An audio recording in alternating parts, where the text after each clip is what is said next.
Sa ilalim ng malamlam na araw ng daigdig, habang ang katahimikan ay tila isang patalim na nakasabit sa manipis na hibla ng kapayapaan, dumating ang isang aninong hindi pa kailanman nasal ayan sa mundong ito. Ang kanyang buhok ay itim na tila langit na walang bituin, ang kanyang matay mapanlinlang, at ang kanyang lakas hindi pangkaraniwan.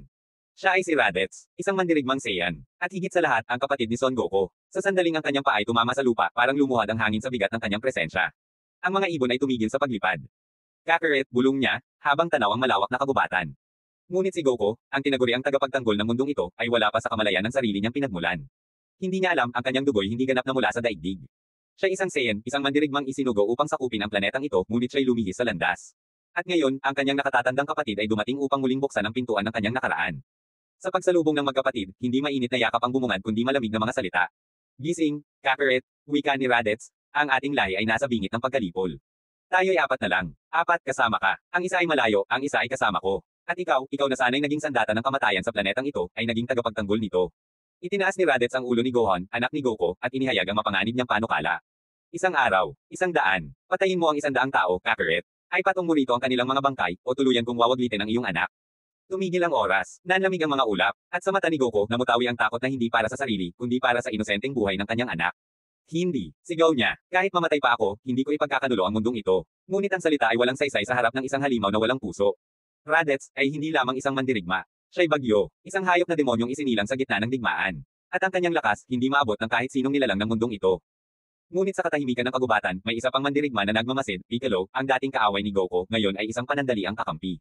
Nakita niya ang lahat, naramdaman niya ang hindi masukat na enerhiya ni Raditz. Kung siya ang pinakamahina sa tatlo, paano pa ang susunod na darating? Bulong niya sa sarili, habang ang pawis ay dumadaloy sa kanyang noo.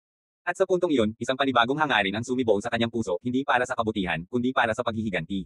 Kung si Goku lamang ang pag-asa para pabagsakin ang ganitong halimaw, kailangan nilang magkaisa. Kinabukasan, sa mismong oras na itinakda ng kapalaran, humarap si Goku kay Raditz. Wala siyang dala kundi tapang. Walang armas kundi panata. Sa tabi niya, ang hindi inaasahang kakampi, si Piccolo. Ngayon, Raditz, ito ang katapusan ng iyong pananakot. Isang sigawan ang bumasag sa langit. Ang lupa'y yumanig. At ang labanan ay sumiklab.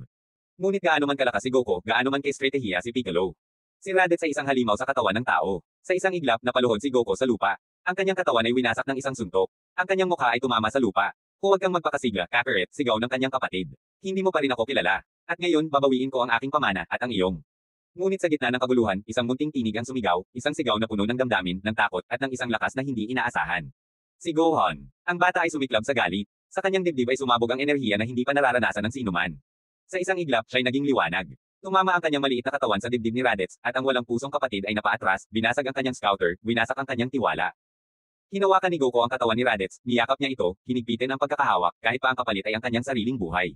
Ngayon, Piccolo, sigaw niya, at sa isang sabay na galaw, pinakawalan ni Piccolo ang kanyang pinakamalakas na sandata, Makang Kozuko. Ang katawan ni Goku at Raditz ay bumagsak sa lupa, at ang katahimikan ay muling bumalot sa paligid. Ngunit sa huling hininga ni Raditz, isang mensahe ang ipinaabot niya sa kanyang scouter. Isang senadorios, isang babala, dalawang mandirigmang mas malakas pa sa akin, sa loob ng 1 taon. At dito nagtatapos ang unang kabanata ng trahedyang ito. Ang kapatid ni Goku ay wala na, ngunit ang tunay na panganib ay paparating pa lamang. Ang langit ay muling dadanak ng apoy. At ang tadhana ng mundo ay isusulat sa dugo at alab. 1 taon, 2 Saiyan, walang awa, walang ligtas, muli nating salubungin ang Dragon Ball Z sa susunod na yugto ng kapalaran. Dahil ang digmaan ay ngayon palang nagsisimula,